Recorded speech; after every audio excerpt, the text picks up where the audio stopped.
Carl, welcome. Thank you for joining the Dream is Free podcast. Wonderful place. I love the decor. I love the feeling of the place. My first Spider-Man comic book, I saw it. I said, that's it. Whatever that is, I want that. I want to be that. I want to do that. And that led me to animation. I would fly to the coast. I'd meet my business partner there, and we would go to Nickelodeon, Cartoon Network, Warner Brothers, Disney, and we would pitch projects. Once COVID started, everybody closed their doors. They don't want to see you anymore. They don't want to talk to you. And what I did was we were lucky enough to get this spot where we could actually pitch the head of the network. And I made these three-dimensional models of these monsters out of foam rubber. Some were made out of plastic. They were cast in plastic. And as soon as we sat down, I opened up my little briefcase and I pulled out these characters and I put them in front of the person. And the second they saw it, they went, we want this. Carl, welcome. Thank you for joining the Dream is Free podcast. Really a pleasure for you to come all the way out here from where you live. I won't disclose your location. But how's everything going? Everything goes great. Thanks for having me. Wonderful place. I love the decor. I love the feeling of the place. Sounds good. Let's talk about your life. Cool stuff. Yeah. Yes. I guess we'll get right into it. So you've talked about while growing up in Queens, your obsession with King Kong, Gumby as a kid. What was the exact aha moment that got you to where you got a career in what you're doing? Wow, that's first of all, impressive. You did some research on me. I've done this a couple episodes now, so I've gotten better. Yeah, it just goes back a very long time. I know people that say they didn't know what they wanted to do or be when they grew up until they were like in their 20s and 30s and whatever. I had no problem with that from the time I was maybe 5 or 6 years old. My first Spider-Man comic book, I saw it. I said, that's it. Whatever that is, I want that. I want to be that. I want to do that. And that led me to animation, which was a very short infatuation with Gumby till I understood how it was created. The stop motion animation process fascinated me. I did get to meet Art Clokey once at some show. I'm going back about 30 odd years, I guess, maybe longer. And it was just when I knew that there was a person that created this, I had to know how it was created, what was it made of, and that was a real journey. Now, anyone today, especially any of my students, they can pick up their phone and they could look up almost anything, and they could watch it and they could read about it. They could, analyze it through AI and whatever else is on your phone. And back in the day when I started doing this, probably late 60s, early 70s, it was a struggle to try to find information. And then by the time I got in the mid 70s, I started researching who was in the New York City area that actually produced animation or TV shows or TV commercials. And I would just go knock on their door and try to get inside and try to learn something from them. And for the most part, it was a really closed industry.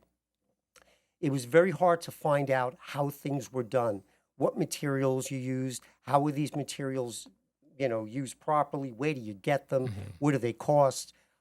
So it's been a long journey, and I love a good mystery. So for me, it was a lot of investigating. You become like, Scooby-Doo, and you just follow leads until you see where they go and you learn something about it. I ended up going to college at School of Visual Arts in Manhattan. They're still there. I'm back teaching there now. I'm in the film department, and I'm in the fine arts department. Love the students, love teaching. I love giving back the information that I've learned the hard way. And again, like the good news and bad news with anything that Prometheus brought us is that most of the stuff they read about on the internet, on their phone, is not exactly accurate.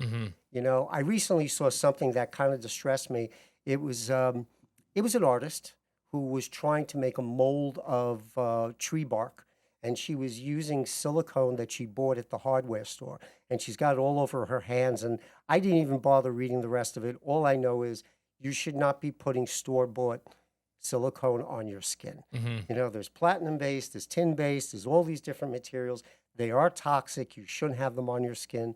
And this is part of what I teach in fine arts, is where to get the materials, especially ones that are safe, how to use them properly, what to use them for. That's my journey. And it's still there because I recently, since COVID, the whole industry changed. Mm-hmm. You know, how you go about doing everything. And one of the things I was doing just before COVID is I was still preparing pitches for animated TV series or live action TV series. I would fly to the coast, I'd meet my business partner there, and we would go to Nickelodeon, Cartoon Network, Warner Brothers, Disney, and we would pitch projects. Mm-hmm. Once COVID started, everybody closed their doors. They don't want to see you anymore. They don't want to talk to you. They want you to email everything to them, you know? And you could email whole reels, whole movies, anything. Mm-hmm. The problem with that is you lose a lot of the personal connection. So trying to pitch somebody with your enthusiasm is just never going to happen because it's an email. The sale. Yeah. Yeah. And to really convince somebody that something works, you would have to lay out all the different points, you know, bullet points, and that really doesn't translate on the internet. Mm-hmm. You know, you really need someone in the room. I pitched a project to AMC back in, let me think, that was about 22, 24 years ago. And what I did was we were lucky enough to get this spot where we could actually pitch the head of the network. And I made these three-dimensional models of these monsters out of foam rubber. Some were made out of plastic. They were cast in plastic. And as soon as we sat down, I opened up my little briefcase and I pulled out these characters and I put them in front of the person. And the second they saw it, they went, "We want this." Mm. I mean, that's how you pitch a project. Mm-hmm. You know, you blow them away with something rather than saying, well, it's a big monster. What if you can make a model this big and put them on the table in front of them? Now they could visualize it. I mean, not everybody can see that. They're thinking in terms of, well, it's a monster. Who do I market it to? Right. Where's my target audience? What are their ages? You know, I believe you make a good product, it doesn't really matter. Mm-hmm. You make a good product, we could figure out where to pitch it. Mm-hmm. And of course, you know, if you got big names involved, then it's more money, then it's harder to get the money to promote it. On one of my last TV series, I did work with Mark Hamill from Star Wars fame. And Mark's been just one of the easiest guys to work with. I worked on a short animated film, which he co-produced for me. And he did two of the voices of the animated characters. So I directed him through the voiceover sessions. Yep. And that's called The Halloween Prankster. I saw the trailers for them. Yeah, they were good. I'll get you a copy. I would love to see I was trying to get it on Comic Book Pub or something, comicbookkidspub.com for the full thing, but it didn't have it. Just had the trailers for me to watch. So. Oh, no problem. I'll get it to you today. All right, cool. I got it in the car. That's awesome. Yeah. I travel with it. Yeah, that's awesome. I'd love to have it. Real quick, backtracking. So everything you learned essentially is self-taught. Like besides when you got to school, but your journey early on was self-taught. Well, when we say self-taught, if we include people who I've met along the way who were kind enough to share information, then yes, self-taught. Yeah. But I mean, I just couldn't invent materials. I couldn't invent application for them. I had to learn along the way.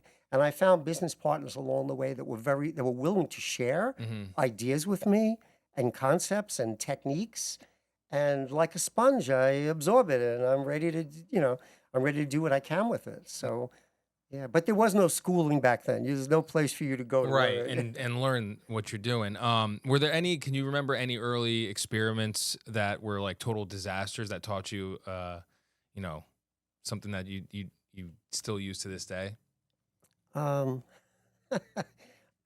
I would say almost all of them, because like if you've never done it before, you don't know what you're doing, it's going to be a sloppy mess. It just is.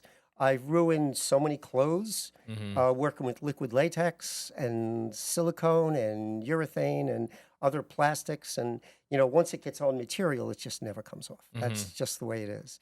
So it's one of the things I try to teach when I teach my classes. I'm usually dressed like a homeless person because I tell everybody, I get any of this dirty, that's okay with me. So I warned them all. But like most college kids, they come in dressed as Nicely. cool as possible. Yeah. You know. So your class is all hands on essentially. Yes. That's very cool. That's definitely more fun. Tony and I met in grad school in media production. Okay. And it was all hands on, which I, as a person who wasn't like the best book student, that was ideal for me. So I could appreciate that. Can I ask a question? Yeah. Just about like the access to this information. You're saying that this information that you were learning, like, you had to ask people and they had to share their information, and it wasn't very much out there for you to learn, right? Like, why is this like a hush hush topic, or why is this information there a lack of it to find out? Why do you have to hunt for it? Well, back then, yeah. Well, even now, you're saying like people are going to social media, right? But a lot of this stuff is wrong. So where is the right information, and why isn't it out there? In his class. Yeah. It would be in my class. I don't like to promote false information. I think the most part is back then, everybody was afraid of like this glass ceiling, that there's not enough room for everybody. The pie is only so big. It's just a limited mentality of what we could all do together. If we work together, how do we make things better? You know, that's what I always look for. So people were, I remember one studio I went into, I couldn't remember the name of it, but I remember there was a gentleman there, and he was like, yeah, I might need an assistant. And I'm like, hey, I'll work really cheap. Just, I want to see what's going on. And I opened up my portfolio, and this was a guy who had his own studio. He had 35 millimeter animation cameras. He had the big arc lights, not these little cool lights you got here. They had all the big stuff.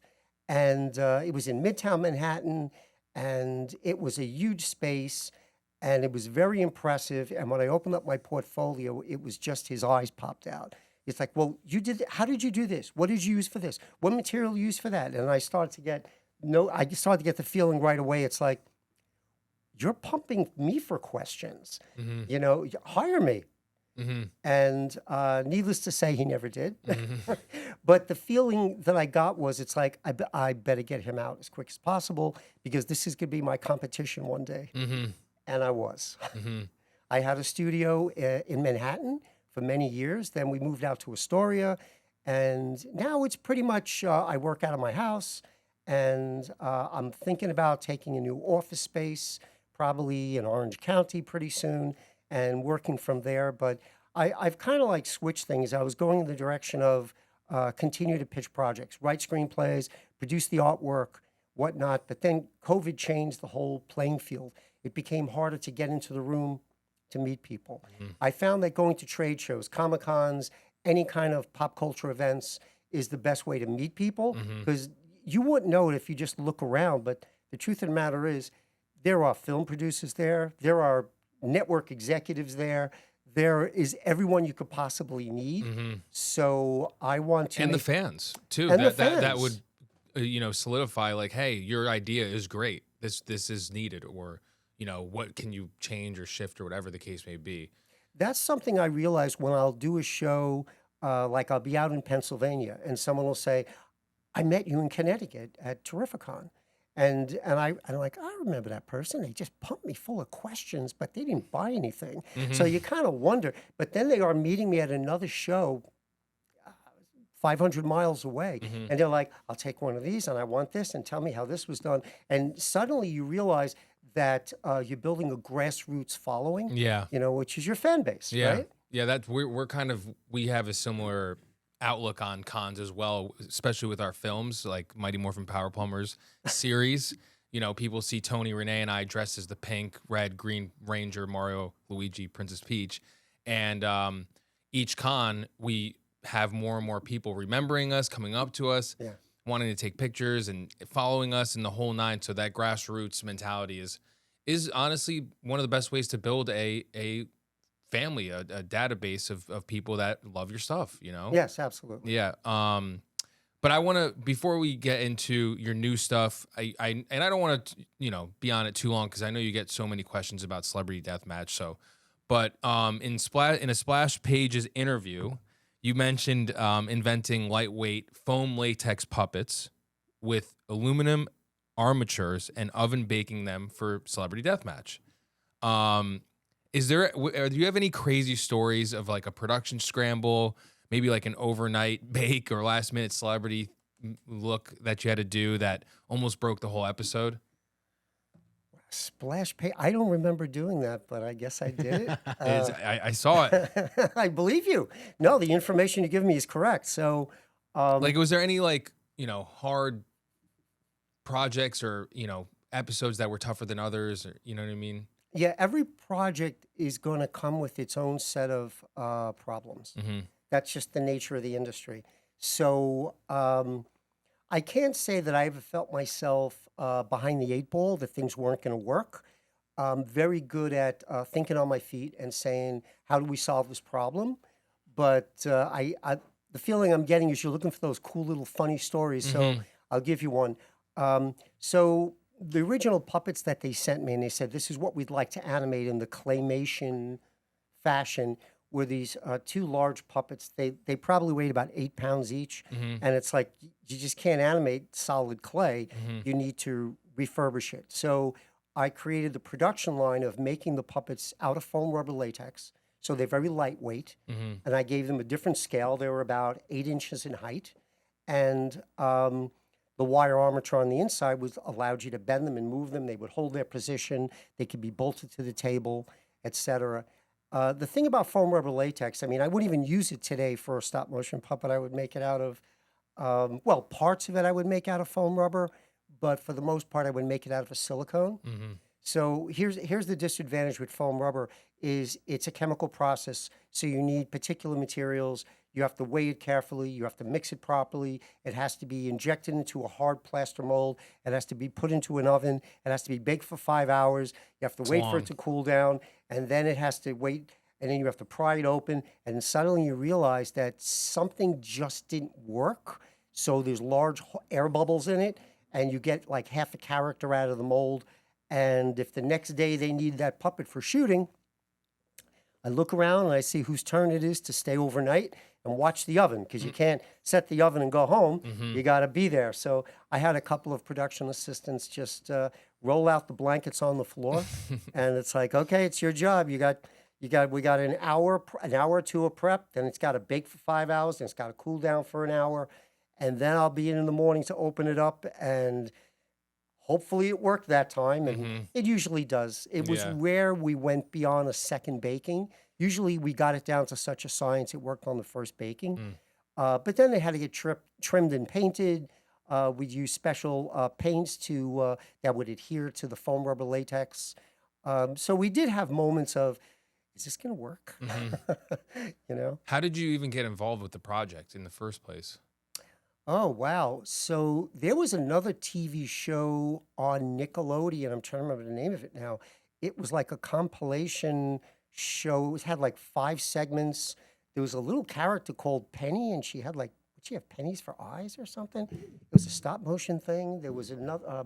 Tony's going to look it up. Oh, boy. Oh, wow. Stop motion, Tony, maybe? It was Penny Sanchez. Today is Lucky Penny Day. No. Why don't you type in Nickelodeon stop motion, maybe? Well, Nickelodeon show with, wow, the name is totally escaping me. It was a Nickelodeon show during the 90s. I mean, we're not talking about Pee-wee's Playhouse, are we? Because that's what keeps popping up. Yeah. Take Penny out of there. Show. I'm going to take Penny out of there. Action League Now? No. I remember Action League Now. I remember Action League Now, too. Kablam? Kablam. That was it? That was it. It had like 5 segments. Kablam. I think remember one Kablam. was live action. It had like rod puppets. I remember Kablam. Yeah. And there was a stop motion piece in there. I don't know. You can see this up here. This is the Yeah, it looks right. Yeah.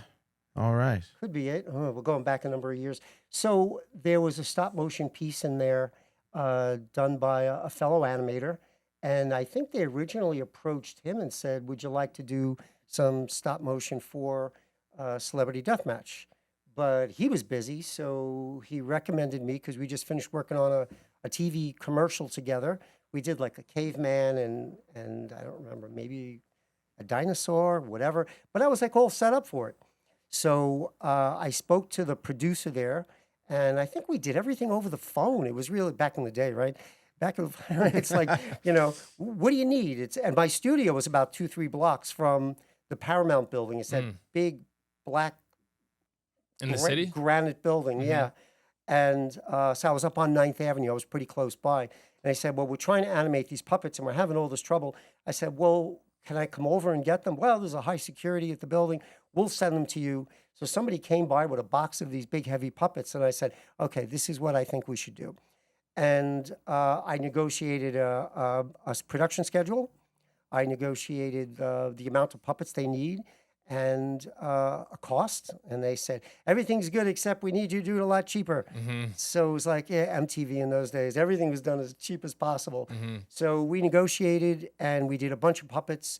And I believe the first show they did was was it Charles Manson versus Marilyn Manson?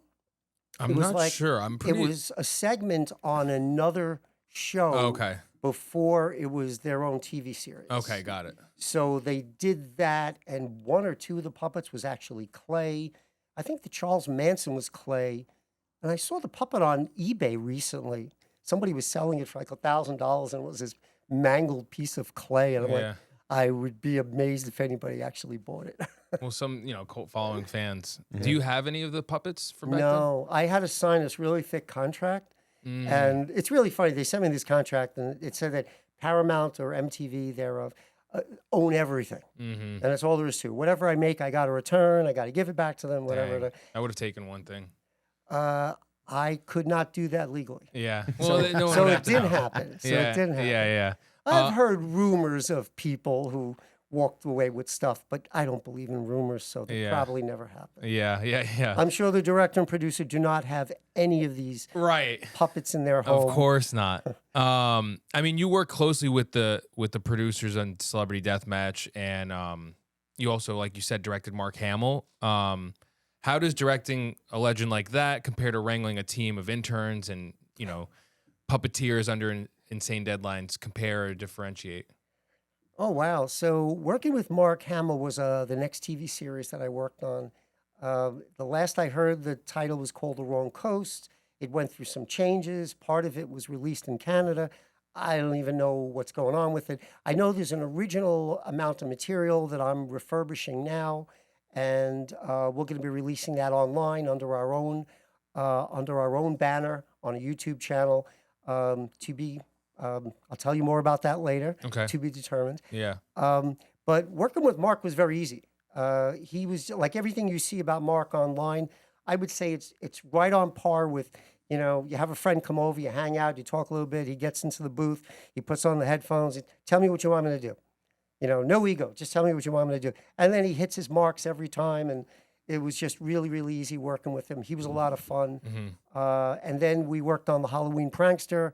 Again, that was a short film I did, and he was a co-producer on that. So I wrote it, directed it. I directed him through the voiceover sessions, and myself and good friend Richard Maurizio, we're doing a children's book based on the Halloween Prankster. So we're going to have that hopefully in the next couple of months. Maybe for Terrificon, we can have that done. That's awesome. Is Richard Maurizio also? Has he been at Terrificon last year? Yeah, Richard goes there almost every year. He worked on a lot of... we met him. His name sounds so familiar. Yeah, it does. Yeah, but we met him. I have his card. Yeah. He worked on... I have his card. He worked on a lot of the comic versions of, let's see, the Tiny Toons and the Animaniacs. He's worked on Archie. Cool. He's done like a little bit of everything. Yeah. Very cool. Yeah, no, if I could recall who it was, he was very nice to us, at least. Was he? Does he have like white hair, and like how old is he? Like, or general? Is he like around my age? I guess.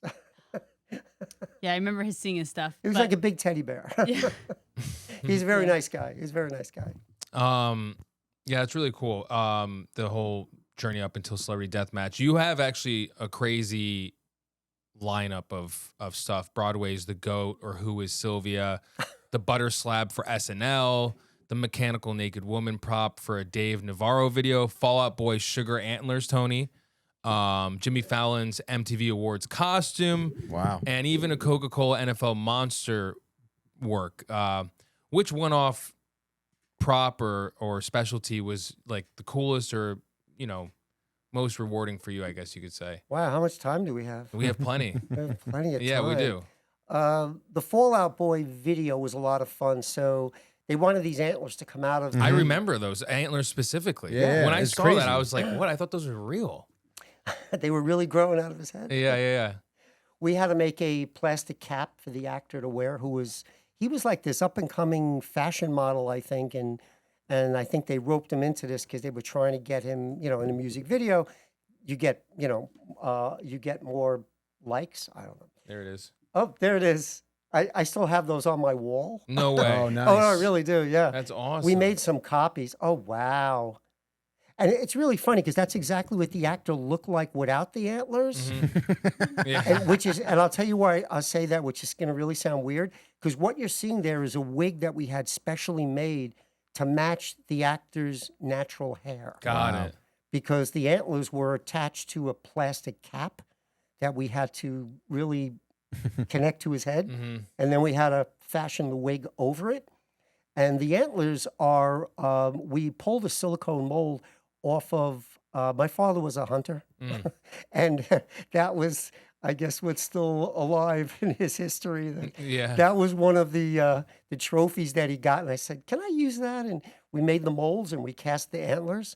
Very And we made a cool. couple of versions of it because these had to be lightweight. Those are made out of foam rubber. They're very, very lightweight. Wow. But still to keep them on the actor's head. And the place where we shot this, you could see some of the background there, which is really kind of interesting. I couldn't tell you where we were. We were in the middle of nowhere. We just followed the van, you know, and they shot the music video. And I remember these young fellows getting off the bus. Now, band. they were a hot band at the time. Yeah, they still are big. But here's the funny thing. It's like, I mean, I'm a little bit older than they were. So when the bus opened, the doors opened, and these look like 12-year-olds got off the bus. I'm like, that's them? Yeah. Them? Really? But yeah, really talented young fellas. That was a lot of fun. That's really cool. How do you get gigs like those, all that I've mentioned? Like, for example, you know, like Jimmy Fallon's MTV Awards costume. Like, how does that come about? A lot of the people at MTV already knew who I was for the same reason you knew who I was and the stuff I did. And in those days, people would just call you up on the phone, you know, and they say, well, there's MTV. And I'm like, well, what part? Because MTV was really kind of big. And they were doing the Video Music Awards. And they said they needed this harness built for Jimmy Fallon to wear. And he would have 2 of the NSYNC characters on this side and 2 on this side. And using a bar, you'd make all 5, or they'd all dance. So because back then it was their No Strings Attached album. That makes Oh, sense. Yeah. wow. Okay. Where they were like puppets Yeah. in their cover, and that was So like the Radio marketing. City Music Very Hall, nice. he actually did that whole thing on stage, and he danced with it. Oh, cool, Tony. But- can you pull that up? I want to. Oh, wow. Yeah, let me know if you could find that. I don't even know where half of these things are. I lose so much of it. But I said, look, we want to make sure it fits Jimmy really well. Yeah. So they said, well, we'll contact him. We'll send him to your studio. So we're waiting to the day when it's supposed to happen. A big limo pulled up. Jimmy got out, got up to my studio. And when he walked in, his face was kind of bloodied. And we were like, are you okay? He said, oh, yeah, I was at a picnic and we were having a potato sack race. And I fell on my face. I was winning, but then I fell on my face. And I'm like, they're going to put you in front of the camera in 5 days? Yeah. And he goes, don't worry about it. I heal quickly. And we strapped him in. We made sure it worked. And then we dressed the characters. And sure enough, 5 days later, he looked great. Yeah. But we were able to hang out with him for a little bit in Radio City Music Hall. And Maybe put in sync, Tony. Sorry, go ahead. Yeah, no, that's right. Radio City Music Hall. You were saying? We were just hanging out in the audience, and he was just delightful to hang out with and tell jokes to, and he'll tell us some jokes, and it was just like, wow, this is cool. Yeah. You know, this is a lot of fun. That's definitely a cool experience. I wanted to stay in the place, but once Janet Jackson was coming out, they threw everybody out. Oh yeah. She was going to do the closed door rehearsal. Yeah. And I walked by this pretty young lady who was really short and pretty little blonde girl. And I just went, oh, excuse me. I walked by and I noticed these very big people following her. I mean, gigantic, two gigantic men. And I had some interns with me. I always used to bring in interns from School of Visual Arts to help on various projects. And these young fellas were sweating. Who was And I it? was like, what's going on? He goes, did you see that? I said, those two giant men, they must have been ex-football players, like linebackers. And he go, no, Britney Spears. Wow. And I was like, oh, that little girl? Wow. It was like I walked right by her, didn't even recognize her. Yeah. No, and that was in her heyday. Yes. She's a little cooped out right now, sadly. She's making a comeback, I'm told. I hope so. She makes these weird videos on social media. I don't understand them, where she's like dancing with a knife and stuff. Okay, moving on. Yeah. I feel bad for her. Child actors. That's a tough one, child. Yeah. actors, We just watched. It's up there right now. Project Hail Mary. Okay. And while I was watching it, because it's Oh, Ryan wow, Gosling in it. And I was thinking like he's one of the few, because he was on the Mickey Mouse Club back then. He with Brittany and Justin, Yep. like when they were Really good. very young. And I'm like, he's the one who's unscathed from that kind of world, that young, to have a great career and be one of the top actors, not just somebody who fell off or whatever. And he's still doing it. He was amazing in that film. If you haven't seen it, it just Nope. came out. I would highly recommend it. It's If you on haven't my seen list. it, just came out. Yeah, it just came out. If you haven't We seen watched it. the premiere last night. I guess we'll go into the transition, unless you want to talk about more of the claymation Whatever stuff. you like. Well, I mean, do you have any other stories that you want to share? Disney on Ice? Oh, yeah, I'll give you one. Okay, cool. I like that. Oh, Disney on Ice was a lot of fun. Yeah, talk to me about it. I've never been. A buddy of ours, Keith, just took his daughter to Disney on Ice, and Pumbaa comes and tries to eat you and stuff like that. Oh, wow, I didn't know they still did it. Yeah, they slide up to you and they're like, rawr. Yeah, But there was mostly that's a costume type of venue project, whatever you want to call it. And they needed some very large heads because Yeah. the heads were about like this big. They were just gigantic. Mhm. And we did, oh boy, the Hades was the evil character. From Hercules. Hercules on Yes, Ice, yeah, yeah. was Hades. And then there were the two idiot characters. Yes, I forgot. I was just watching Hercules yesterday, actually. on Pain and VHS. Panic. Yeah. Yep. So the costume company, again, you get to know everybody in the business, and they said, how long would it take you to make these heads? And I said, I don't know, about a week and a half, something like that. And then we just jump on and we made these very large heads. And before they were done, they wanted to do a rehearsal. So I met them at an ice skating rink, and I brought these unfinished heads. So they weren't painted. They didn't have any colorful fur or fabric on them to make them look, beautiful. But they were perfect in shape. There was the one that looked like the character who was what is that we're watching? It looks like Disney This on Ice. looks like Disney on Ice from the year 2000.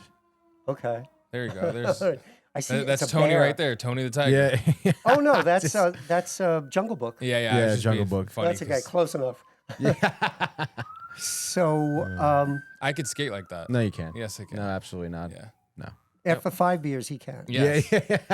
Exactly. Oh, that's funny. But yeah, so Yeah, so we brought these giant heads there, and I didn't know who was going to actually wear them. And as it turns out, these were silver and bronze Olympic winners. wow. These little women who were 5'1" were the characters inside the costumes. Wow. Because once you add the size of the head, they're like 6 feet tall. Yeah.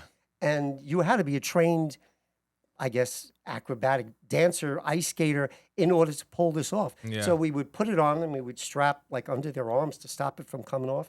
And they just took off and they did all these great moves and spins. And I'm like, that's amazing. Yeah. You I don't mean, realize what goes into a show like that. Right. But Of course. I mean, and that's interesting for any ice skaters out there who don't make it. There's a career. well, that's exactly what happens. And Mm-hmm. you know what? Think of it. You're doing the Olympics. You're 21. Mm-hmm. You're 20. You got a bronze medal, which is spectacular. Mhm. And now you get to travel the world and do a show like that. Yeah.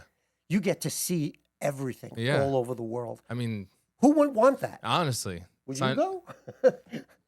I've been to Disney on Ice before, and I was one of the kids who got pulled up. You know, like how they do that? Really? Where they would go into the crowd. And, well, they originally picked my little sister, but then she was too afraid. So I got to go out onto the ice. Onto the ice? Yeah. Nice. I was little kids. I don't remember. But Oh, I was going to say, what happened? so She's yes, famous. Yes, she is. Yeah. Well, Yeah. she also played in High School Musical. Oh, I was Sharpay Evans. Sharpay Evans. Yeah. Wow. Yeah. Yeah. Town theater. At her, yeah, exactly. Her local So yes, I theater. would do that. Go ahead, I was Renee. going to Yeah, ask yeah. something. Please. Yeah. So there's like many different like scenarios almost that you create work for, right? Like Disney on Okay. Ice and movies, TV shows, live television. Is there like, or do you have ever done music videos? Or we were just talking Oh, about yeah, music Panic video. at the Disco. Fall Out Boy. Fall Out Fall Boy. Out Boy. Sorry, same thing. And the No, it's Dave not. Navarro, we did the Dave Navarro. We worked on that one. I couldn't tell you what it was called. I could tell you the day we shot it, though. It was not 9/11, but 9/10 was the day. Oh, one? Yeah, It was a day before Jeez. 9/11. yeah. So Whoa. I think they were still shooting on 9/11. It was this big loft in Manhattan, and he was there. I can't remember his wife's name. She was like a supermodel. She was so sweet to work with. Oh, I remember him. Vanessa Dubasso. No, that's not it. That's Nope. who he just married recently. Nope. I know who you're talking about too. They got Was it obviously- Carmen Carmen Electra? Electra. Carmen Electra. That, yeah, there you go. That's it. What a sweet woman. Oh, she was so nice. We had this, there was like this giant dead body, because it was like this Frankenstein motif. And they had this giant dead body, well, full-size dead body of a woman, and it was all made of silicone. And we were told to cut it open and put electronics inside, because this mad scientist, I guess Dave Navarro, was making this robot monster Thing. woman for himself. Yeah. I don't know. So he was there on stage and he was jamming, and you know, I thought most music videos were done like they would play the music and you would just mouth to it. Mm-hmm. They really played, Mm. and they were freaking loud. There were like cops would come once or twice a day, like your neighbors are complaining. Mm-hmm. Yeah, it was pretty crazy. But that week we were doing 3 different projects. We had a small puppet we made for Nippon Television and NTV, and I had a small crew somewhere burying the puppet, and it had to come out of the ground. And then I was with a third crew out in I'm going to say Jones Beach, if I remember correctly, and we were shooting a Gillette commercial. I was applying a soul patch with a long beard, a kind of ZZ Top kind of look, to an actor, and the actor had to shave off the soul patch. And then when they cut camera, I had to go over there and glue on another soul patch. And as we're doing this, we could see on the horizon the mushroom cloud. And everybody was like, that's really weird. What is that? Ah, it's a fire, probably in Queens. And there was someone on set who was like, we're not getting reception on any of our phones. And then finally somebody got reception. They realized that was 9/11. That was the day after the music video. Dang. And it took me hours to get home. I bet. It was Where were crazy. you living then? I was in Queens. Mm. So So it should have been a 35-minute trip. And I had to take all side streets because all the highways were shut down. And it was just, all right, I'm just going to take hours and we're going to see what happens. yeah, You know, that's pretty crazy. No GPS back then, no? Right? Correct. Yeah.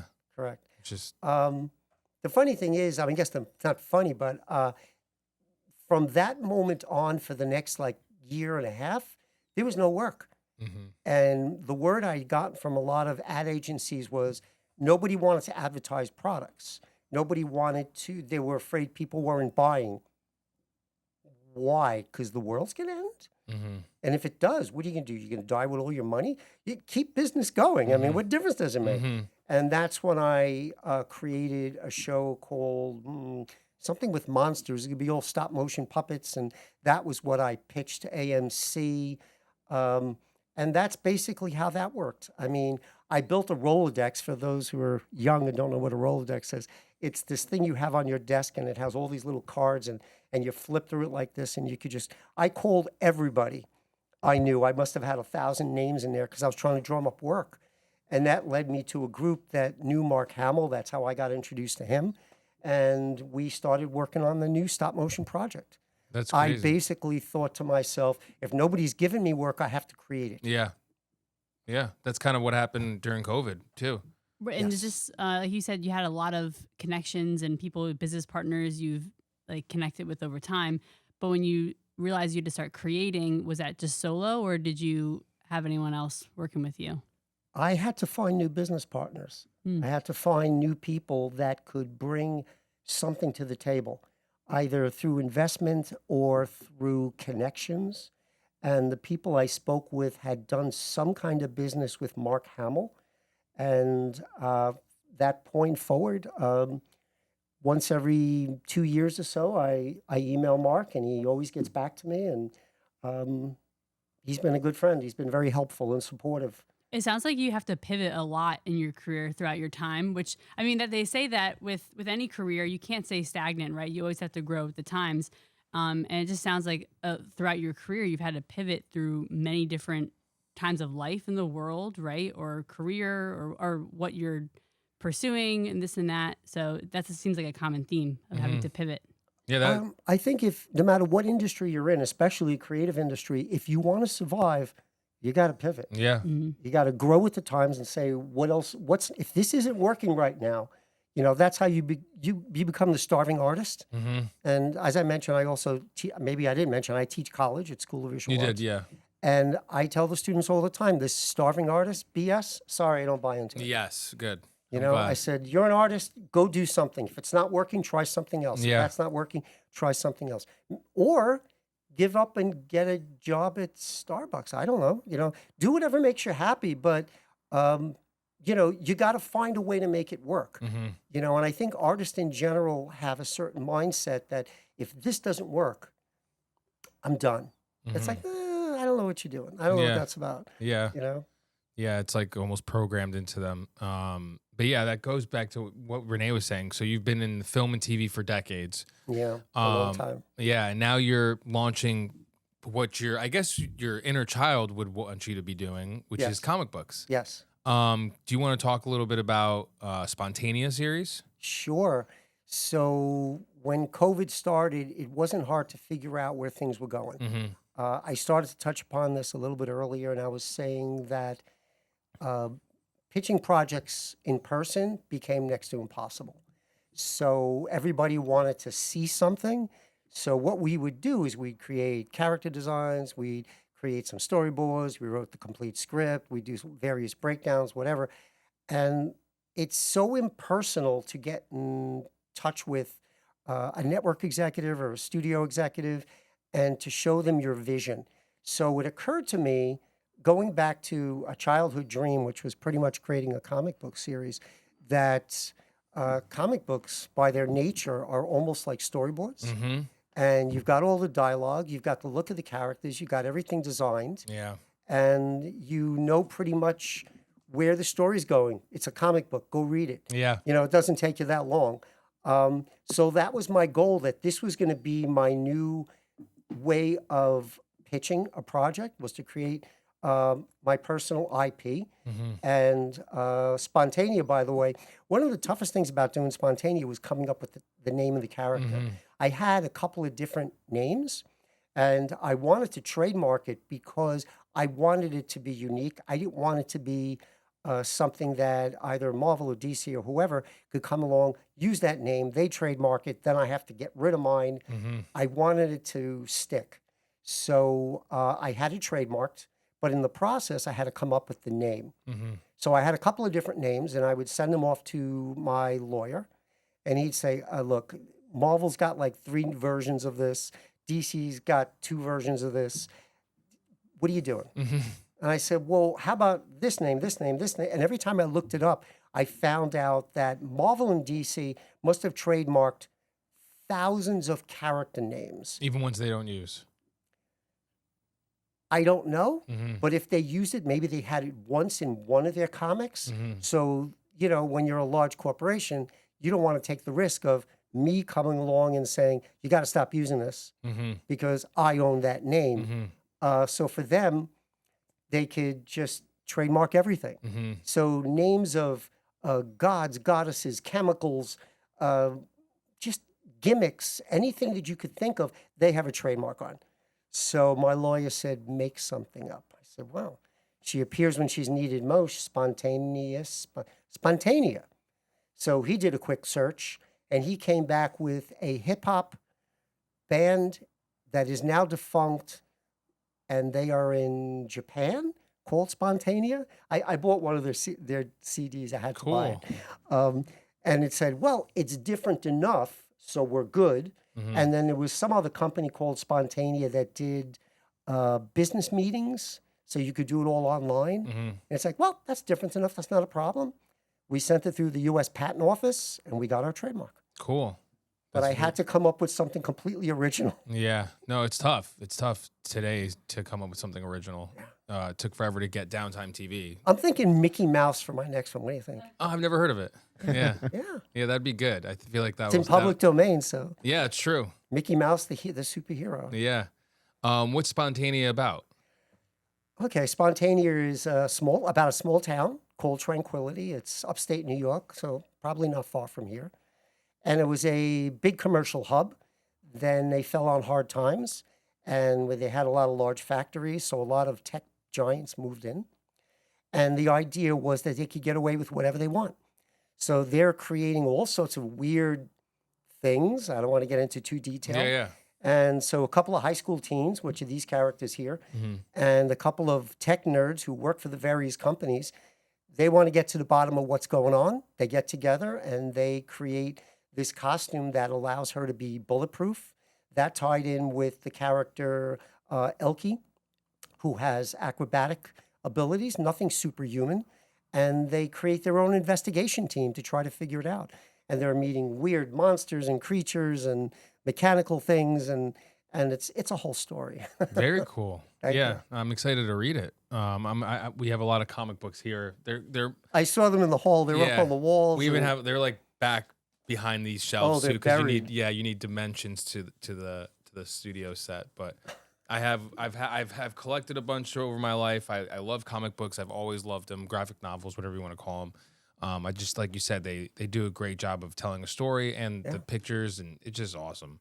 So to just bring that full circle, Yeah. so if I'm approached, and I have been approached by a few producers, and it's like, here's the book. Yeah. You want to know what it's about? You want to know what it looks like? Want to know how it sounds, how it plays, chapter by chapter?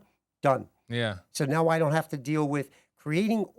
What I used to do is I used to create these, we used to call them maquettes.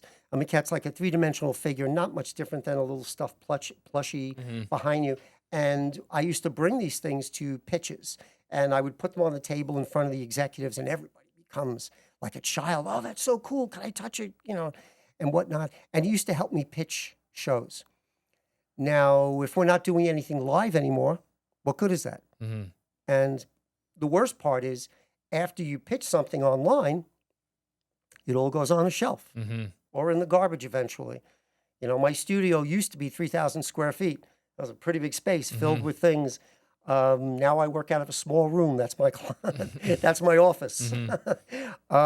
So what I found was, what a shame to create a project and you go through the 5 or 6 people, because that's all there is, 5 or 6 different companies that are looking for that kind of project because it has that particular target audience. And once they say, not interested, I don't think so, no, what do you do with it? Throw it away. What a waste. Mm-hmm. And I thought, but if I lock it into a publication, which is why I created my new company, Comic Book Kid Publishing, now it's locked in. It's there forever. And it becomes immortal is the way I look at it. Yeah. It can be picked up 10 years from now. Yeah. My grandchildren may look at it and they'll have the rights to it and they could make some money off of it. Yeah. Something I made decades ago. Yeah. That's a really cool way to think about it. Did you do the illustrations and the writing for it? Or who helped? I created it and I wrote it, and the first couple of books were done by Mauricio Vargas, who's an amazing illustrator. He lives in Mexico City. And then amazingly enough, I met another illustrator who took over after him, another Mauricio Alvarez, who did the last 6 books. So this is the first 6 issues, and they're complete. and we're finishing off the next 6 issues now, which will be a full 2-volume set when I get to it. And the colors are done by Martina Rossi and Antonella Tiburcio. They live in, Martina's in Italy. Antonella, she lives in Argentina. So I've got like a little global thing going. Yeah. I have an editor who lives in South Africa. And my letterer is Mika Myers, who's, I think, amazing. He's in our country. He's here. He's in Virginia, I believe. He works out. He's a really good letterer. If anybody that is watching this needs a good letterer, I would recommend Mika. And that's our whole crew for now, outside of whoever's here in New York. Yeah. You know, Well, if you ever need a media team, we'll help you out too. Okay. Can I ask a yeah. quick follow-up on that? Of course. From start to finish, for how long is it taking? To do what specific? To do that, the Start comic from book. finish a comic book. One 22-page comic? Sure. Well, you said this is six Issues. issues in one, right? In a volume. In a volume. In a Yeah. volume. How long from start to finish, like from the creation? Is one volume? Just one volume.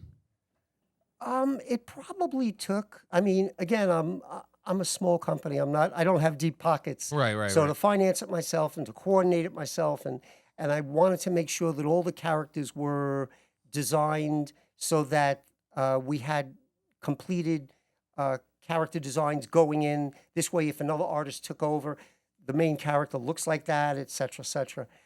It probably took about 3 years to That's do. not bad. Yeah. I mean, for you, it probably felt longer. It felt like a very long time. And if you go back to, the 1960s, a whole comic book would probably be done in a week or less, because they had one guy doing the pencils, another guy doing the inks, another person doing the coloring, another person doing the lettering.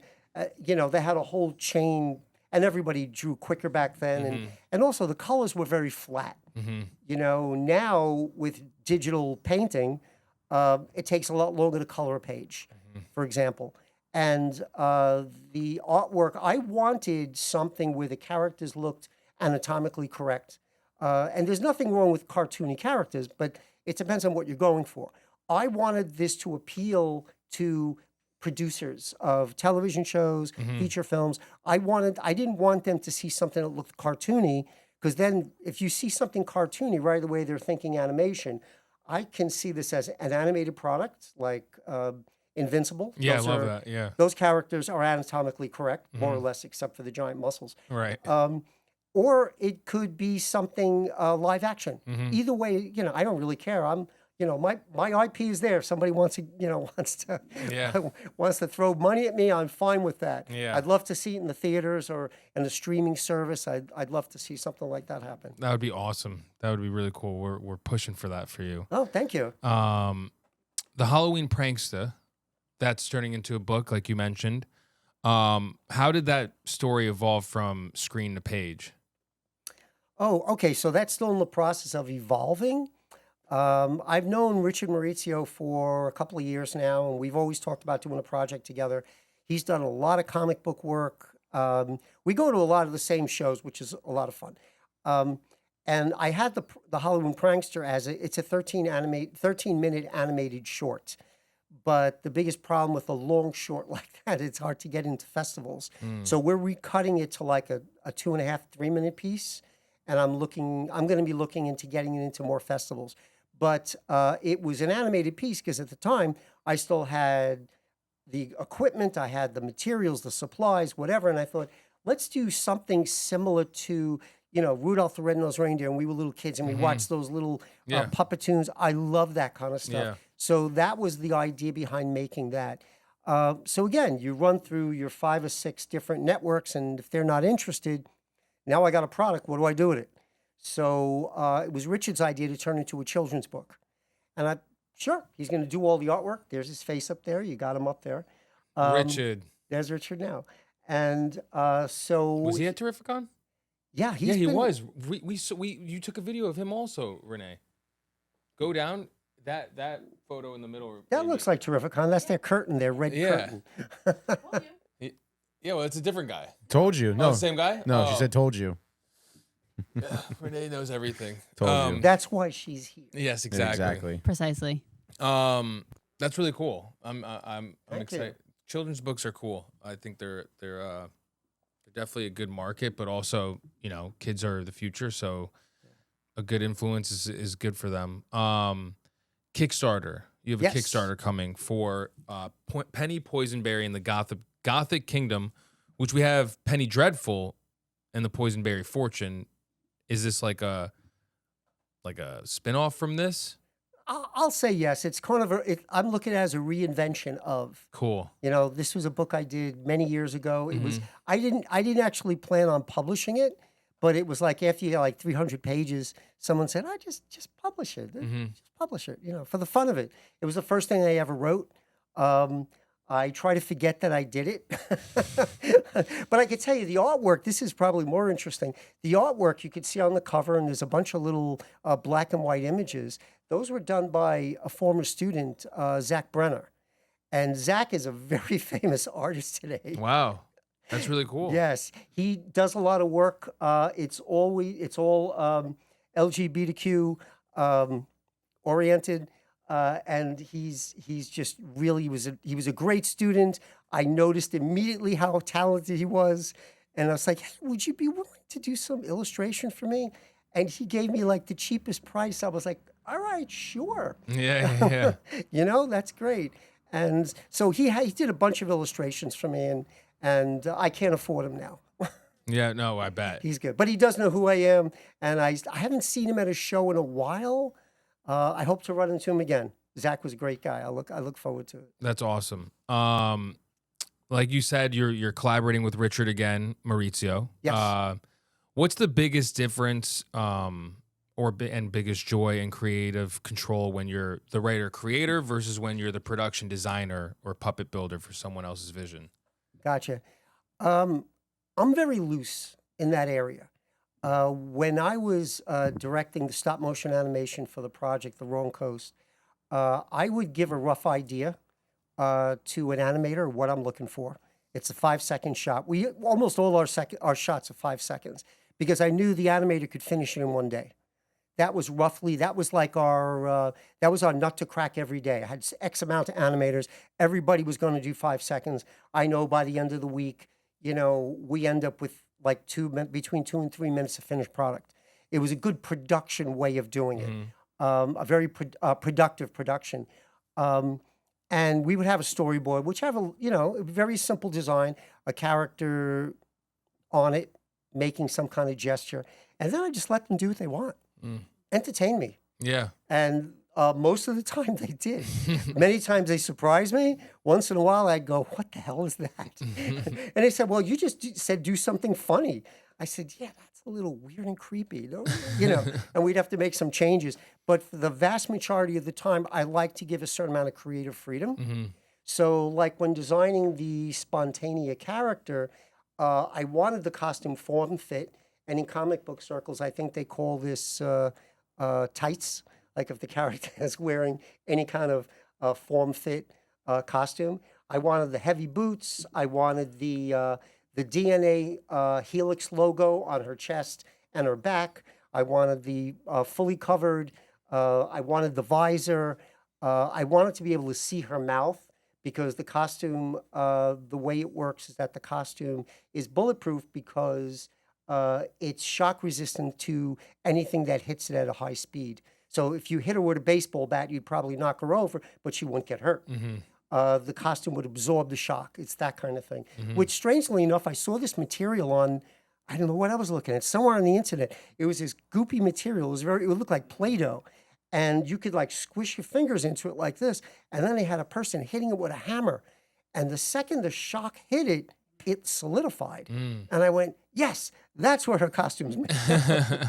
So, just when you think it's all fantasy science fiction, you realize, it really isn't. Yeah. We're that close. It's happening more and more every day. So when I wrote out the character, I was very specific on how I wanted her to look. So she's in the costume, that's Elke. I wanted short blonde hair.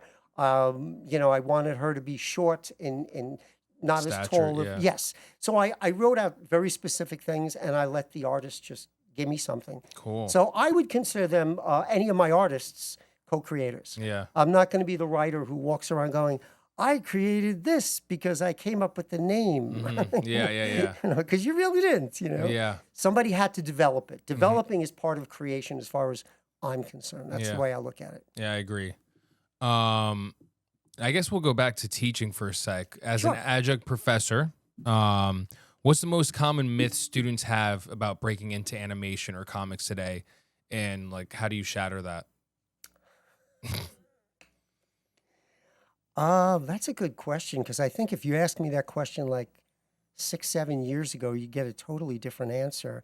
I think, a short while back, I think the belief was you go to college, they tell you everything you need to know, and then you graduate college and you get a job and make $100,000 a year. I don't know, something like that. And it's pretty far from the truth. I used to teach, I guess you could call it a school, we called it a workshop, right out of my studio, teaching special effects makeup techniques. And it was around that time, or just after that time, I started teaching that in continuing ed at School of Visual Arts. And I used to get students on the first day. So these were adults. These were not, high school kids. Like, I just got out of high school. This is what I want to do. Mhm. Can't go to college, can't afford to go to college. Well, I am in college. I don't like it. What else can I do? I used to get people who'd say, I'd walk around saying, all right, so what do you guys do for a living while we're waiting for students to come in? Who's a taxi driver? Who worked on Wall Street? And they said, if I stay on Wall Street, I'm going to commit suicide. I need a new career. So you just go around the room and everybody's looking for the next career. And I was like, well, listen, I'm not going to lie to you. It's tough. And you have to work at it. And you have to promote yourself, and you have to take some jobs where you're making very little money. You have to build a reputation.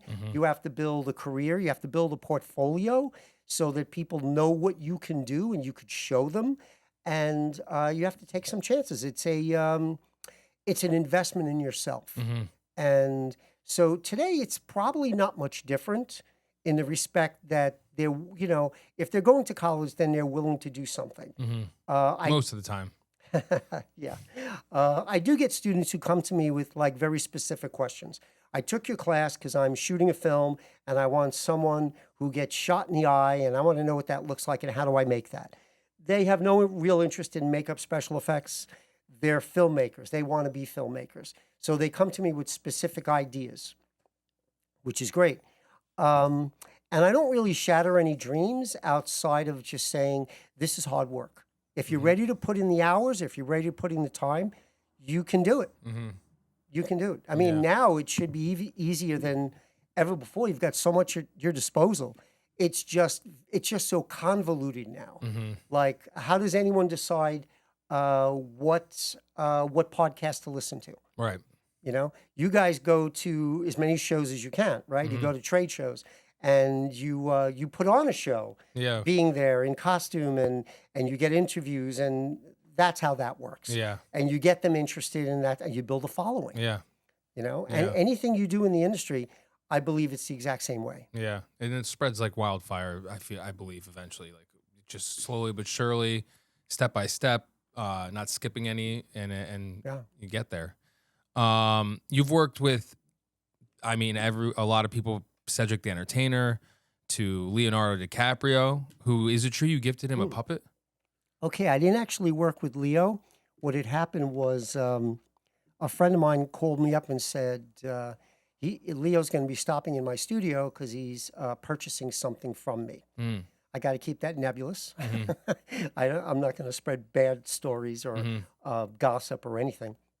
And I said, oh, that would be great. I mean, I'd love to meet him because we had just made the puppet for Celebrity Deathmatch, where he gets killed by Jack Nicholson, beats the hell out of him. And he said, yeah, would you like to meet him? And I said, oh, God, I'd love to meet Leo DiCaprio.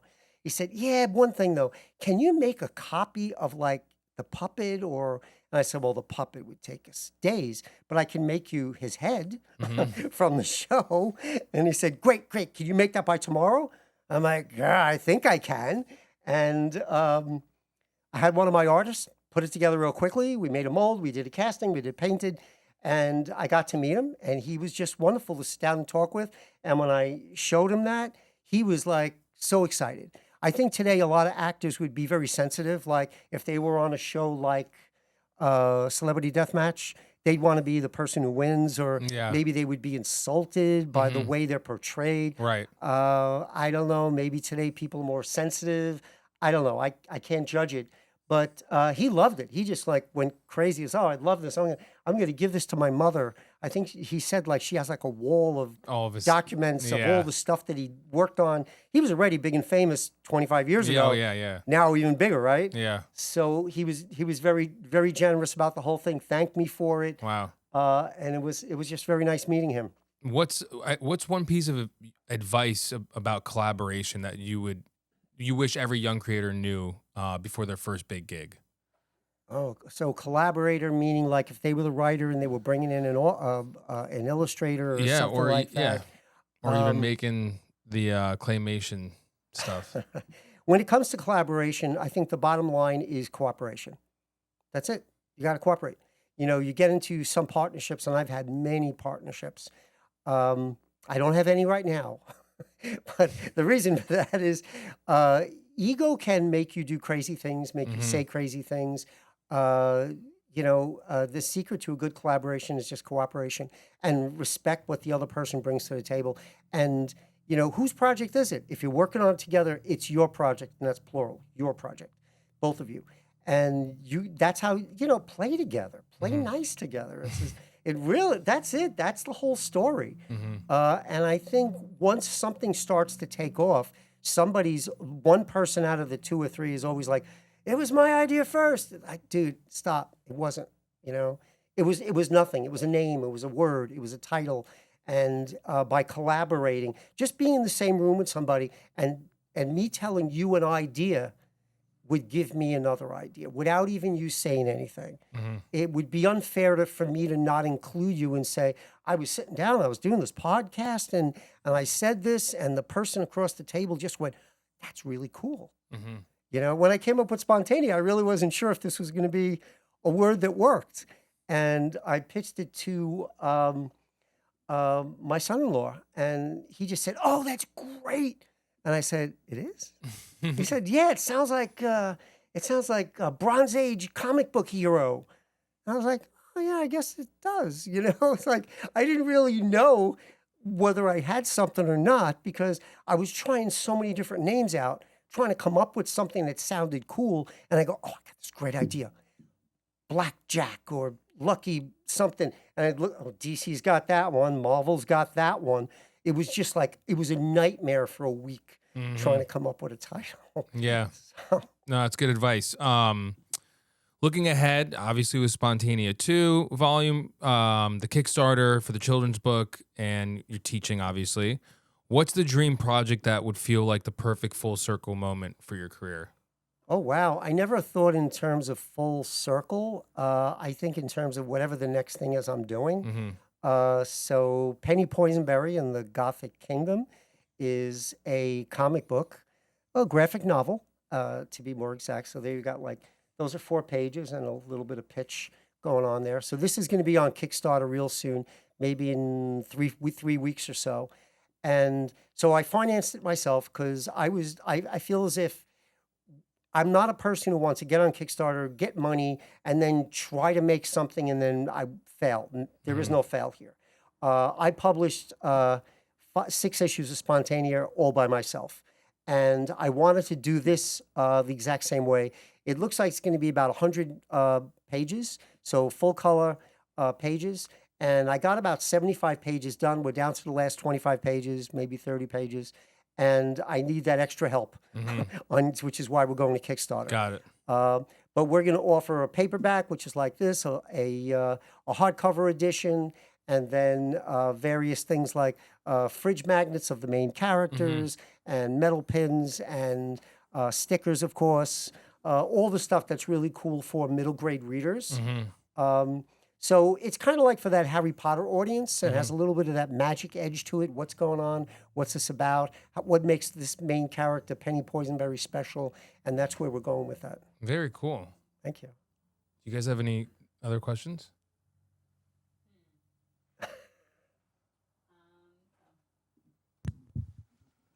Not right now. I guess. No, I was just listening to everything you're saying. Thank you. Yeah.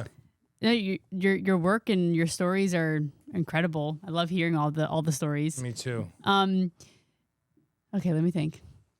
You put me on the spot. Mm-hmm. I ran through my questions. That's why I go. All to right, you so guys. I'll fill in the blank. So Yeah. I'm also created. There's no end to what I could pitch.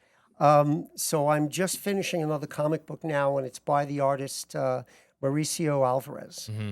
And I'm pitching it as a Conan the Barbarian / Game of Thrones comic book. And so it's all barbarians in a strange world where unusual things can happen. I don't want to give away too much. He's on he's doing the last 2 pages of the first issue. And I'm really excited about it. Cool. When the camera's off, I will show you the cover. Yeah, please. It is super. That's awesome. Super cover. And if everything goes well, I should have that by August. So if I'm at Terrificon, that's where I'll be selling it. Yeah. I'm very excited about that. I might put that on Kickstarter once it's complete. But the original 6 issues of Spontania are going to go on Kickstarter right after my Penny Poisonberry project. And since all those issues are done, they would be mailed out the day after the Kickstarter is complete. Yeah, that's awesome. You know, I have a little warehouse where I got boxes and boxes of comic books. That's awesome. Yeah, we've been a part of one Kickstarter where, and it was a total success. Shout out Amy Jo Johnson, who was the original Pink Of Power Ranger. course. Yeah, we got to interview her at a con. I think it was Rhode Island a couple years ago. It was, yes. And wasn't there. then she came out with her own comic book series with her boyfriend Matt, whatever. I can't remember his last name. Not to sound rude. Not that he's whatever. And it was about the original Power Rangers. Okay. 30 years later, if they never broke Wow. up, and so it's more for the adult audience. And Who were kids when the show was first on. Like my it's sons. directed to My me. sons love the show. Me too. And they had such a crush on her. Oh, I mean, every guy. I got to ask her what was it like being every '90s boy's first crush. This is our like Jason David Frank shrine, the original Green Ranger, Sure. which we're super excited about because that series right there. I feel bad for him because he had a whole, I think Saban, Power Rangers creator, well, not the creator, the guy who took Power Rangers from Japan and made it American, was just a horrible human, and the way he treated the cast each seasons. So I feel like any Power Ranger that had a chance to be a big time, Jean-Claude Van Damme or type of actor, never really got that chance. And he's even designed Lord Draken, which is an evil Green Ranger, let's say. Okay. Hasbro just took the idea, made toys out of it, and he's tried and tried and tried over his life to make an adult Power Rangers. And so never happened, never came to fruition. He even made a whole short film, which is amazing. So it's like, how long is it, Tony? 3 minutes maybe? Sorry, maybe. It's about 3 minutes. He put their own money into it. Yeah. I could see where a studio wouldn't touch it though, because he's already connected to that, and that is I don't want to say owned, let's say controlled by Saban. Yeah. And studio network executive, they don't mess with each other. Yeah. There's a certain respect there that goes on, and I'm not judging it as right or wrong, but it's like somebody stealing your property. Going off and doing a version of it. And I think if he did something, I don't know, I don't want to say more original, but Well, he that's where I was getting Yeah, to. So they okay. have Legend of the White Dragon coming out, which is Okay. that guy right there. yeah. It's their own original. But see, I don't know if you know, Jason passed a couple years ago. Yes, I know. Yeah, he did pass. And but Bat in the Sun, the movie was finished. It was What, shot. he was in it? He's the lead. Yeah. Wow. It's all finished. And it hasn't been released, obviously. It's with the distribution. So Yeah. they're in that process. I mean, fans donated $1 million to the film company to even make it that much better. $1 at a time. Yeah, literally. Yeah. And so Bat in the Sun has, and I feel, I'm not like a total fan of Bat in the Sun, Right. but I do feel for the owners. I forgot the names. It's his son and dad. They do other projects, and in the comments, it's just like flooded with, "Where's Legend of the White Dragon? I paid money for the Kickstarter." And it's like it's in distribution, and they're very they communicate really well with the fans. It's not like they're like ignoring. Yeah, they're very upfront. Yeah. Go on, do lives and express. This is the process because it's going to be in theaters. That was Jason's goal, and they're completing Jason's goal. His daughter's in it, Jenna Frank, who we got to meet twice. Is she also a martial artist? I know she did martial arts. Yeah. She's not obviously as seasoned as her father. Her father He was exceptional. legit. But yeah, that Kickstarter, for our Mighty Morphin Power Plumbers, it's just interesting hearing your insight on Kickstarters because we've never done a Kickstarter. Everything's self-funded. Yeah. But for the third Mighty Morphin Power Plumbers, we are going that route because we want to make it the best it could be. Yeah. And with limited funds, you can only do so much, especially with a film. Yes. So it was just interesting to hear, hey, you could go the route of it's a finished project, fund, distribution or whatever the case may be, going to cons or film festivals or whatever in our case. But well, very even Kickstarter has gone through a metamorphosis over the years. I mean, there's good news. The good news is that they're a world platform, and people, you could reach more people that way, which is why I chose it. And the other good news is you have to reach your goal or you don't get any money. It's not like a GoFundMe, which people use for like, oh, my daughter's sick, and I get all that. Sure, whatever money we donate, we want your daughter to have it. Yeah. So the problem I had was that so my Kickstarter for Penny Poisonberry is about 6,000, which doesn't seem hard to reach, except that I'm basically pitching a project that's 75% complete, and I'm looking for the money to actually finish it. Yeah. And I know that people are a little leery about that. So when I'm still putting together all the documentation, and part of it is, here's my Spontania book. You can have your library order it through Ingram Spark. You could buy it yourself through Amazon. I offer it also through my website. So it's available, and you can see that I've actually done it. And I have a complete resume on there to show them that I've been in the business for a long time. I'm not a 23-year-old, and I got this really cool idea. And I'd like to believe I'm bankable. Yeah. Like my last TV series, it was a $2 million series. That was the budget. I signed every check. Wow. So, and that's like one of the few people can actually walk around saying, they put their name on $2 million worth of checks. Yeah. But I've done it, and to me, reputation is everything. So I'm hoping there's enough people who will take a chance and purchase Penny Poisonberry, and I would make me so happy. I mean, I have invested myself in Kickstarter, and I got beat. Some projects look good. Sometimes the little trinkets that they give you, oh, here's some artwork, and here's a 2-page comic, and here's a poster, and we'll send that crap to you right away, and you get that in the mail, and you're like, all right, I'm waiting for that 5-minute animated film you're going to do, and then it never comes. And I'm not going to mention the name. Yeah. No but need. they made a lot of money on Kickstarter, and I waited years. This is 10 years now. Wow. And once a year, I'll get an email. We're almost done. And I'm like, no, you people are liars. Yeah. Here's what How is happened. that legal? That they could take the money. Kickstarter gives you the money. Yeah, and that's it. And you can You do invest the money for you. Yeah. Yeah. That's crazy. It's soulless almost. Yeah, it's a strange kind of thing. I know I did read about some people who were trying to do like class action suits, and I just say, good luck. I hope you pull it off. Yeah. I mean, to me, the thing is, I'd like to. I would give back all the money before I would, if I couldn't finish it for some strange reason. Yeah. But so I waited till I got up to about 75% done. We finished like almost 75 pages. out of the 100 pages that need to get done. My artists are waiting. They're nearby. They did their own videos. I have a good friend who's going to be shooting my video real soon, pitching the project. I'm very happy about the whole thing. There's a lot of artwork, and that's where we'll be going Very real soon. cool. Renee seems to have a question. Well, Hey, I question. It's a question that we always ask for this show. Okay. And we ask, has there been a book that has significantly impacted you that you could recommend to our viewers out there? I'm influenced by a lot of books for a lot of different reasons. So can you tell me specifically a book for what purpose? Let's say, well, Like the next thing they should read?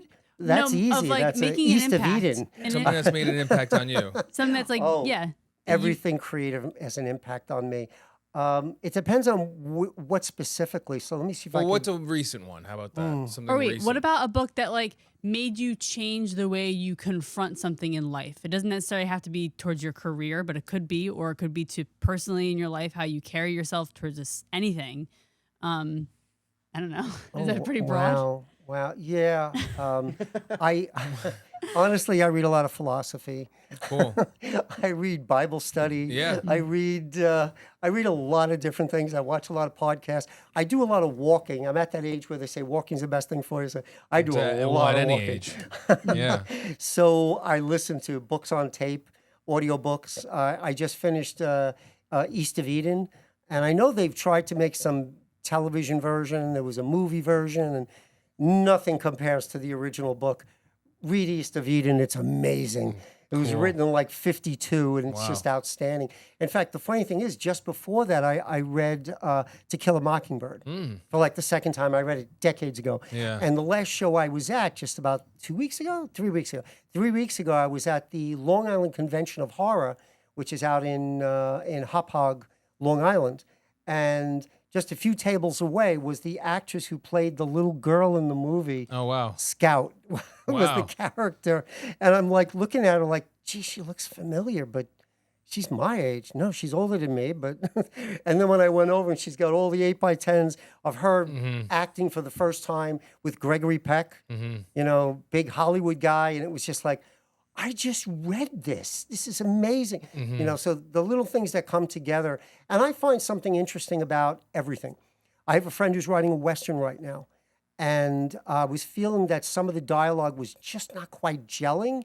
And I said, I just finished reading East of Eden by John Steinbeck. And that book takes place in the 1880s and up to about 1920. And there's the authentic Western dialogue. Because he was a great writer who remembered the stories from his grandparents who lived it in the 1880s. And I'm like, you got to read this book. If you want to get the dialogue in your screenplay To match more authentically the way people thought, the way they spoke, that's the book you need to read. Very cool. So I grab a little bit from everything, you know, different places. My students, I mean, I have a lot of, so I teach in the film department, School of Visual Arts, and there are the film students, and a lot of them are talking about, oh, the Academy Awards this, and we're happy that this person got an Oscar and this person didn't, or whatever. And I'd be like, how many Oscar nominations was The Ballad of Wallace Island?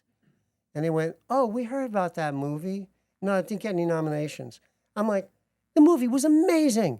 I've seen it twice already. It's so good. And yet, you know, so the point I was making to them was, Oscars are, you know, it's a popularity contest. And the people who were voting, you know, the movies in and out, they all know each other. Yeah. I remember reading years ago about like the animated feature films category. And they'd sit around and go, hey, let's see. I got 5 Oscars. You got 3 Oscars. Pixar got 9 Oscars. Here's our friend Joe. He doesn't have any. And he just did this great animated short film. So let's give it to him. You know, and it's like, all right, if it was a really good film, I'm all for it. But it is a little buddy thing. Yeah. And so, you know, it's a popularity contest. Yeah. You know? That's why it's great to ask like anyone, right? Your recommendation of a favorite movie or a favorite book. Oh, yeah. 'Cause that's how you get the real good ones. I don't know about you, but like I have like a list on my phone of people who are like, oh, there's this book that I read that was really cool. I've never heard of ever. Or same with the movie. And I just start a list. And at one point I'm like, okay, Thank you for your recommendation, but I have to stop taking recommendations right now because my list is too long. I'm getting anxious. But Was it a work of fiction, the book? all different types. Like I like all different types of books. I like fiction. Okay. I like they're not self-help, but like the book that I like that I'm reading right now is Slowing Down to the Speed of Joy. Okay. And I've been reading it for a while. It's a book you can kind of pick up and put down. I read like multiple books at the same time. And this one made me stop in my tracks and like actually change the way I confront my day to day, which for me, I know when something actually makes me take action, it significantly impacts me. Because I've read a bunch of things before, right? Have you read The Power of Now? The Power of Now? Eckhart Tolle? No, I've not. Wow, that made me stop in my tracks. Really? Yeah. Okay. Outstanding. I'll add it to my piece of work. list. Not taking any more though. After this but one. what's the author's name? Eckhart Tolle. Eckhart Tolle. Eckhart Tolle. Okay, Yeah. The Power of Now. This one's by the Slowing Down to the Speed of Joy by Matthew Kelly. Have you heard of Matthew Kelly? Maybe some other works that he's done. He's written a lot. And he Okay. also is, he interworks religion and faith. He's a Catholic into his work. But what I like about his books is that he's not shoving religion down your throat. It's a digestible comparison to faith, which, I mean, I'm also coming from a perspective of I do practice the Catholic faith. So it speaks to me, but I've also shared it with friends who aren't Catholic, and they've taken a lot from it as well. So I like him as an author in general. Nice. So I'll make sure to add that other one to my list. The reason I asked you about was it a work of fiction is because, so I mentioned I teach, I used to teach continuing education, so that was always in the evening, and it was always professionals like the people in this room. You know, you would take this course at night just for the fun, and that's where I met Jillian. Mm-hmm. So I would always go around like, hey, what are you doing? What are you doing? What are you doing? And what I think, I'm not sure if every student's realize this, but I'm learning a hell of a lot more from them than they're going to get out of me in one semester. And I'm full of information. Mm-hmm. But I've got a room of 15 people, Mm-hmm. and they all come from different works of life, and they all have different things to say and different experience. And so this is before I published any books. And I had one student who said, I work for an agent. I said, what kind of agent? Well, it's for books, novels. And I said, oh, what do you do? She says, I read all day long. I just read one book after another all day long. And then I guess she would write like a paragraph like, this is what this book's about, and maybe an opinion like, I think this is your target audience, or this is the market that would appreciate this kind of book. And then they could go and they could measure and decide whether the agent wants to represent it to a publisher, and then the publisher knows how many books they could probably sell. You know, it's a whole chain of a command. And I said, I don't remember where we led to this, but eventually she was like, oh, I said something like, did you read anything that was absolutely amazing, like some really amazing? She goes, oh, I read all day long, 5 days a week. And then I go home and I got my pile of books on my night table that I read. She goes, but at least once a week, sometimes twice a week, I'll read a novel that blows me away. That I think it's one of the best things I've ever read in my entire life. And I would say, so what happened? And they go, nothing. The agent doesn't look for it, doesn't want it. It'll never get published. Dang. And then I'm like, all right, I'm not getting this. Why not? Well, the publishers have a pretty fixed idea of what they're looking for, because they already have a track record of, they know who they're going to sell it to, what bookstores, what booksellers, what their markets are, their target audience, etc. And they're looking for the same crap over and over and over. And once in a while they take chances, but for the most part they're looking for the same shit over and over and over. And she was just like, I don't know what to tell you. I said, really? Really? You read like a book a week that just knocks you on your ass? And she says, yes, absolutely. Wow. And I said, well, what happens to the book? She said, the author just puts it away. That's If crazy. you can't get an agent, it's really hard to get a publisher. Yeah. I mean, but that was years ago, and now there's a whole self-publishing.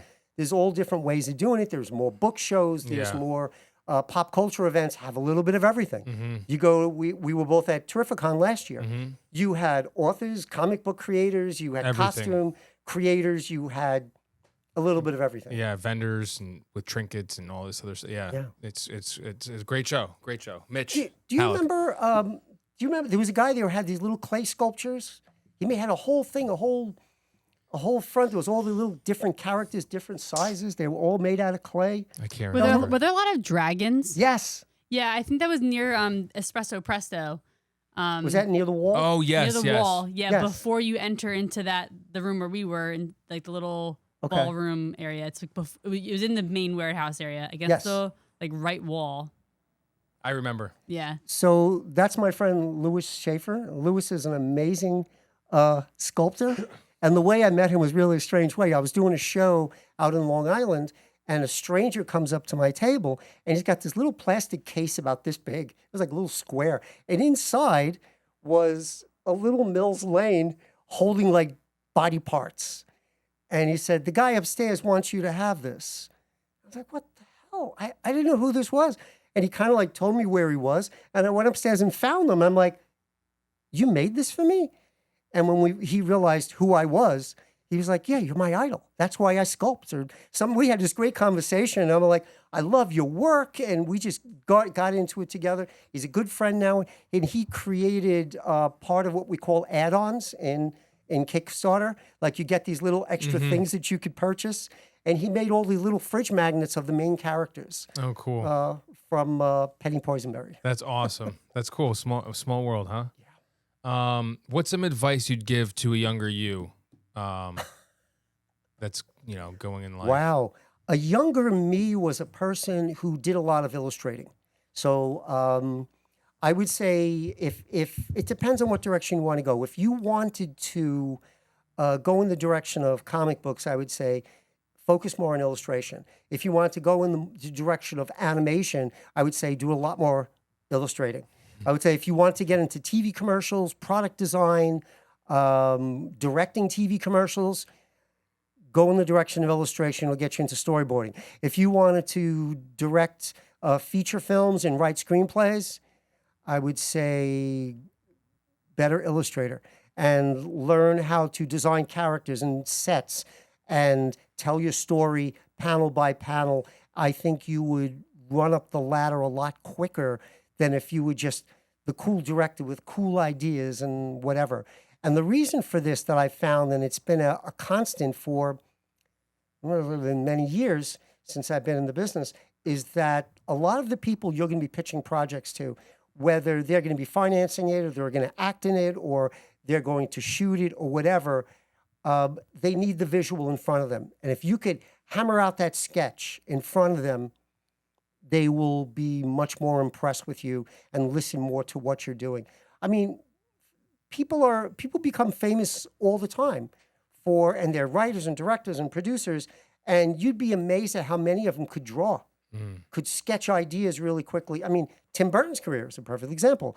I mean, I could just go down this list of how many writers and directors today, Terry Gilliam is another one. I mean, they knew how to be an artist first, and it gets everyone in the room excited that you're the person who could capture what's on that page, and put it in front of them, let them see it. Mm-hmm. And with our digital equipment today, you could color it really quickly. You could email it to someone. You could do all sorts of things. We used to make three-dimensional sculptures, and then we used to try to photograph them, and then we would find a way of making prints and copies. And if you couldn't light it correctly, it looked like crap. I mean, it was just all sorts of problems. That's why I circumvented that whole problem with, I had an agent in LA, and he used to get me in the door. And I would go in there with a big suitcase. I'd open up the suitcase, and I'd pull out characters, and I'd put them on the table. 1, 2, 3, 4, 5. Just stories in front of you. And they'd say, what does this character do? And then you could act it out. And what does this character do? They do this, and that's how I used to pitch projects. Very cool. But once the landscape changed 5 years ago, 6 years ago, this became my new means of showing people what the story is about, how it looks, how it sounds. You want to know what it's about? Read it. You'll know more. Yeah. Anything else, guys? I don't think so. I was just gonna say that maybe that's a reason as to why I personally don't think television and movies is as good as I remember. I'm not as impressed with writing, production. Sometimes I'll get blown away. Sometimes, but just the way you're describing about going into a room and pitching right in front of them. Like I love how you did that. And I think you're saying like obviously times have changed and they're doing it differently now. But I wish it was the same because I just think on the creative aspect, like it just makes sense, you know. And I guess maybe like things that make sense to us, the creatives, right, gets pushed aside by people who aren't creatives. They're on the business side and they're like, oh well, this is more efficient. Do it this way, whatever. But I just think there's so much value to the style in which you pitch a story and how, like you said, like you're acting out a character, and there's so much value to that. And I think that applies to any field, being able to know your story in and out and be able to tell someone about it and sell them on it. So I just think it's a great skill. Yeah. Part of the problem that has occurred is just the volume of content. So it's just easy to get lost in the sheer volume. Yeah. But I think this has been a great episode. Oh wow, thank you. Yeah. No, I loved it. It was very insightful. And you're good at talking. So. Oh, thank you. You know, this is the way I look at it. I don't really consider myself a great talker. I really don't. If I ever go to a party, I'm like, like nobody wants to talk to me. But I teach college, and if there's one thing I learned, whether it's an early morning class or it's a middle of the day or even an evening class, keeping students awake is a problem. You know, they're college students, they're never getting enough sleep. They're probably eating a lot of garbage. This is what college is about, right? Yeah. And trying to cram, 8 days of work, 8 days of whatever it is you want to do into like a day or two. So I look at teaching college as it's because a 3-hour class is pretty much what classes are. It's 3 hours of stand up. I got to get up there. I got to get everybody's attention. I got to be able to entertain them. I got to be able to answer their questions and hopefully make them laugh a little bit. And I try to tell like some of the silly stories. One of the things that I think people ask me about often is they'll be like, "Whoa, what famous actors do you work with?" And I'll say, "Well, I worked with Mark Hamill. He was great, and Jimmy Fallon was great. And I've met people like Kanye West, and I've met Leo DiCaprio, and we've had meetings and stuff like this." And I'll say, "Well, do you hate any of them?" I say, "Oh, well, no, but I know I've had meetings with a few that should be hated." And they'll say, "Well, who's that? Tell us the dirt." And I was like, "No, the dirt I don't do." Yeah. I'll tell you, I work with Kira Sedgwick, and she was wonderful. And here's a name that probably you guys aren't going to but I see all the films. You might know the name Phyllis Diller. Tony? Negative. Wow. Look him up. Do you remember an animated film? It was all stop motion puppets. It was called I know Mad her. Monster Party. I know her. Yeah. She was the voice of Mad Monster Party. Monster Party. She was the voice of the like the dragon, the monster's mate. She was like the Bride of Frankenstein. The Bride of character. Frankenstein. Yeah. Oh, yeah. wow.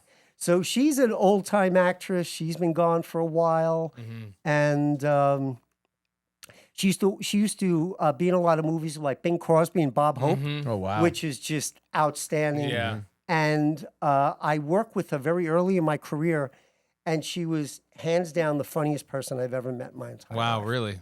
She had me laughing so hard at one point, I couldn't breathe. I was like, "Stella, please, Stop. give me a chance." I'm going to die. And I was like, her sense of timing, the amount of jokes in her head that she could just rattle off one after another. I've never met anyone quite as amazing as that. But she was on all, you look at her IMDb, she's probably been in like hundreds of TV shows and movies, and she was just an outstanding person. She was so sweet. She was Bug's Life. Oh, she did a voice, She obviously. was Queen, I guess. Oh, in Bug's Life. wow. Yeah. Yeah. See, once you see her credits, you'll go, I remember that. Yeah. That wacky voice she had, the wacky laugh. Yeah. So that was old time Hollywood. And yeah, there were a number of people in between that I've worked with. That's all I got. That's awesome. Well, Thank you. thanks a lot for coming. Oh, thank you. We This had is a great. great time. Where can people find you? Yes. Wow. I guess the best thing would be to go to my website, which is Comic Book Kid Pub. Pub is short for publishing. comicbookkidpub.com. So comicbookkidpub.com.